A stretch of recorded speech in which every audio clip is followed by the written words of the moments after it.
चीन के लोगों को अजीबोगरीब चीजें खाने के लिए जाना जाता है। ऐसा कहना गलत नहीं होगा कि इस देश में 4 पैरों वाली कुर्सी टेबल को छोड़कर सब कुछ खाया जाता है। खासकर कोरोना फैलने के बाद से तो लंबे समय तक पूरी दुनिया में इस देश के खान पान की चर्चा बनी हुई है। ऐसा माना जा रहा है कि दुनिया भर में ये जानलेवा वायरस पेंगोलिन या फिर चमगादड़ से फैला है। वैसे कुत्ते चमगादड़ खाने के लिए सुर्खियों में रह रहे इस देश में जहरीले सांपों की खेती होती है। जी हां, आप बिल्कुल सही सुन रहे हैं। यहाँ का जिसिकियाओ गांव इसी काम के लिए जाना जाता है।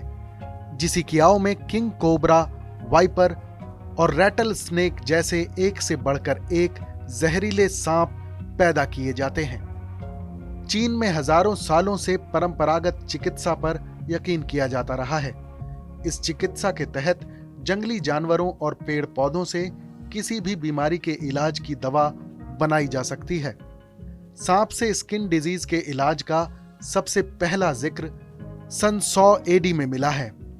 तब चीन में स्किन की गंभीर समस्या में मरीजों का इलाज सांप की त्वचा की लुगदी बनाकर उसे लगाकर किया जाता था।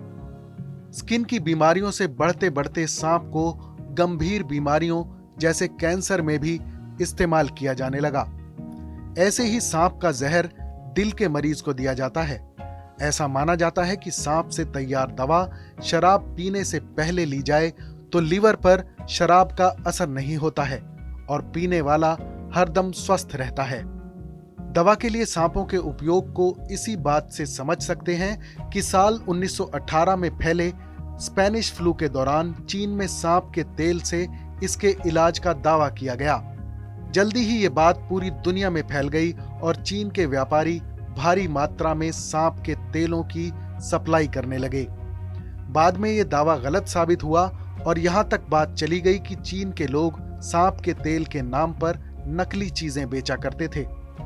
मॉडर्न चीन में भी ट्रेडिशनल चिकित्सा के तहत सांपों का खूब उपयोग होता है।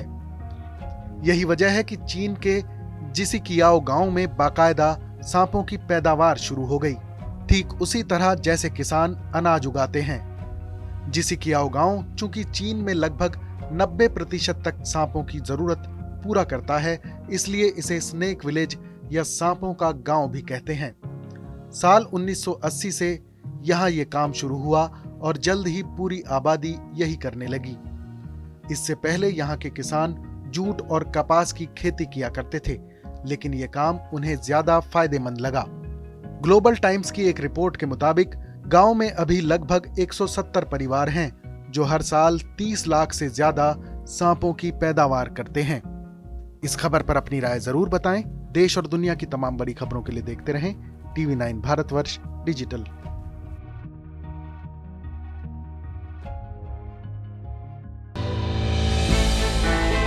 हमने की गलती फिर एक बार, कोरोना ने किया दोबारा प्रहार। मास्क, 2 गज दूरी, करें अपनी सुरक्षा पूरी। कोरोना टीका हम सबको लगाना है, मिलकर साथ समझदारी से कोरोना को हराना है।